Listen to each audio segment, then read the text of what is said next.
Government Jagan government సరే నేను చెప్తున్నాను ఈ కాలువలు ఎంత అధ్వానంగా ఎందుకున్నాయంటే ఈ ఎస్సీ వాడలు అభివృద్ధి చెందడానికి ఎస్సీ ఎస్టీ సప్లా నిధులు ఉన్నాయి. మన అంబేద్కర్ రాజ్యాంగం ద్వారా సంకల్పించింది అయ్యి. ఆ ఎస్సీ సప్లా నిధులన్నీ ఎస్సీ వాడలకు అందట్లా. ఈ జగన్మోహన్ రెడ్డి ఎస్సీ సప్లా నిధులు మొత్తం వేరే వాడికి మళ్లించిండు.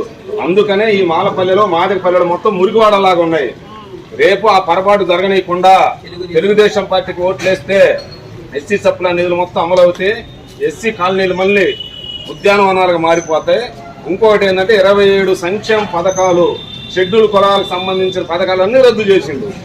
ఇప్పుడు తెలుగుదేశానికి ఓట్లేస్తే ఆ పథకాలన్నీ మరలా పునరుద్ధరణ అవుతాయి. మన బిడ్డలు చదువుకునే వాళ్ళు ఎవరైనా ఉంటే అమెరికా లండన్ పంపించి 15-20 లక్షలు కూడా ఖర్చు పెడతానని తెలుగుదేశం పార్టీ కూడా వాగ్దానం చేసింది. అవన్నీ గుర్తు పెట్టుకొని రేపు శ్రీకృష్ణదేవరాయల వారికి బ్రహ్మారెడ్డి గారికి ఓట్లేసి గెలిపించాలి.